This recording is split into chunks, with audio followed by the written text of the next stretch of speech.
June, her 54th in her 8 years in Malacanang. Before this latest trip that brought her to Japan, the United States, Colombia, Brazil, and Hong Kong, she was in South Korea and Russia first week of June. As Mrs. Arroyo approaches the end of her term in June 2010, rare is the month that she is not in another country. There is no question about the importance of a face-to-face interaction for heads of state to strengthen relations between countries. But there are questions about the rhyme and reason for Mrs. Arroyo's foreign travels, accompanied by a large delegation of politicians and their wives. After all, presidential travels do not come cheap. Our guests tonight, United Opposition spokesperson and former Ambassador Ernesto Maceda, Deputy Presidential Spokesman Anthony Goles, former Representative Apolinario Lozada.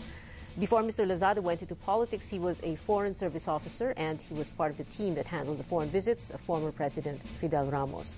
We also have with us Marichu Villanueva, Associate and News Editor of the Philippine Star. Marichu has covered 4 presidents since the time of President Aquino, including their state visits. Join us as we go behind the scenes of the political battlefields. I'm your host, Pia Ontiveros. This is Strictly Politics.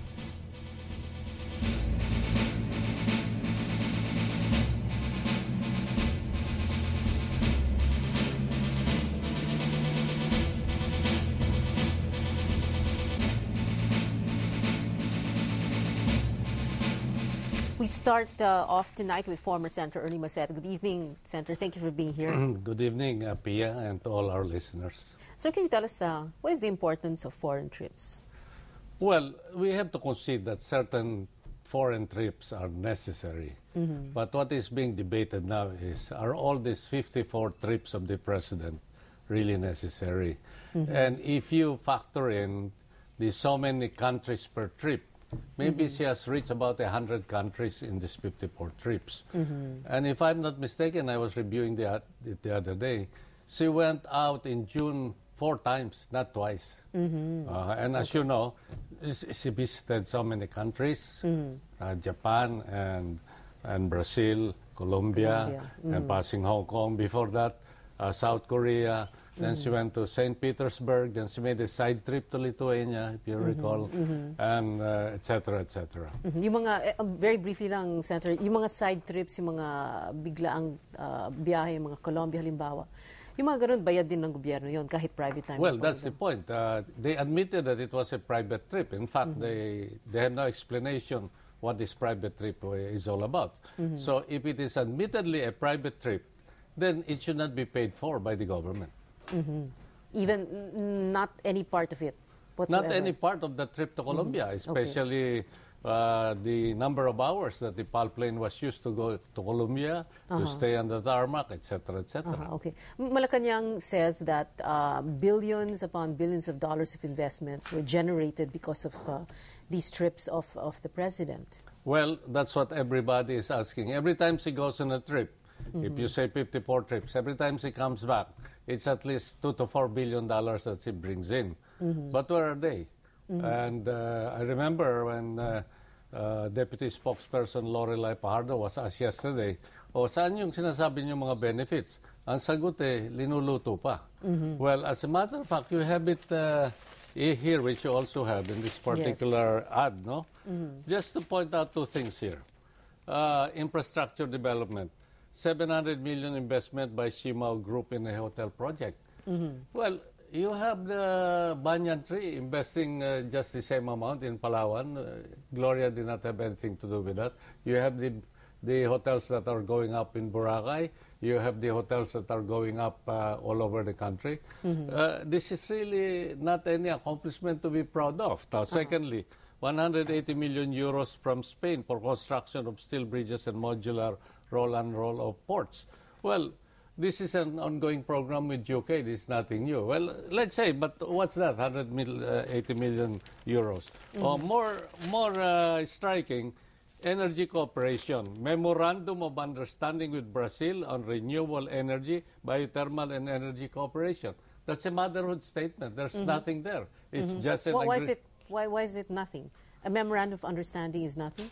Well, it's not a memorandum of agreement. when I was ambassador, I have also handled these visits. You know, there are all these so-called agreements signed just to make it look like the maraming nagawa. Okay. An agreement to cooperate is nothing. You have to, you go down to specifics, you have to send a panel to discuss this and that. And it may not even result in anything at all. The next one, potential cooperation agreements with Russia on air flights, defense, and energy. Right? Potential. They're admitting potential, and yet they're already claiming it as a benefit. Just to Okay. show you na this ad was really rushed just to answer the issue of how much money they were spending on foreign trips. Okay. When it comes to the president, di ba, minsan sa mga trips niya, nagpipirmahan, nag-witness siya or siya mismo pumipirma.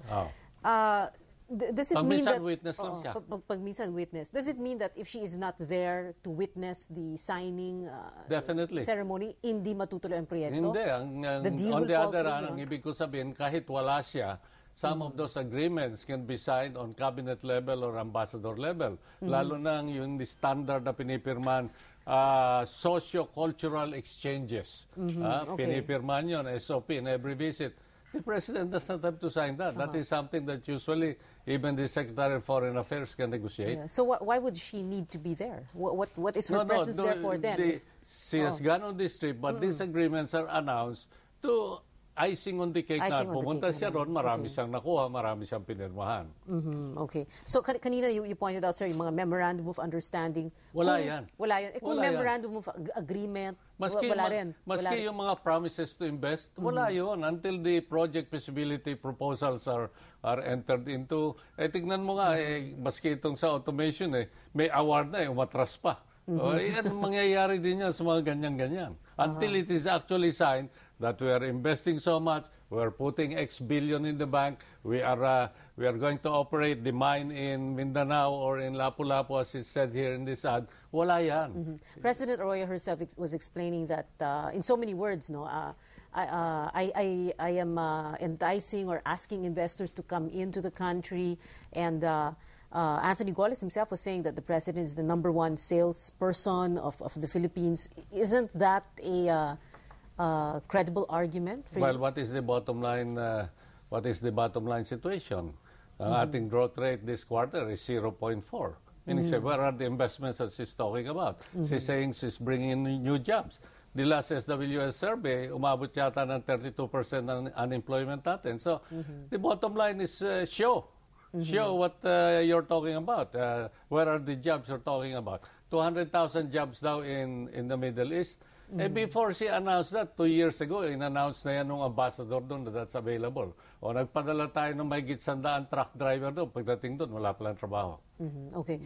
Kanina po, before the show began, you were doing an estimate of how much the government might have spent on, Yes, because chartering a plane. No, for this, let's talk about this last foreign trip because it's fresh in the minds. Now, of let's people. put it in its proper perspective. Kasi I had to do some research. Kasi I heard again the great, beautiful Lorelei Pajardo said, oh, these figures being floated by the critics, and I'm one of those who started this, and Torres Escudero, etc., are bloated, sabi niya.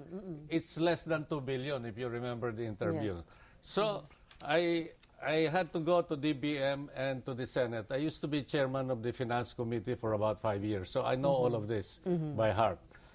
These are all the figures, and just to shorten it, from 2001 when she assumed that to 2009, the total amount that was released or obligated for travel was 3,054,976,000. Add to that, because when she travels, automatically the Office of the Press Secretary is involved, no?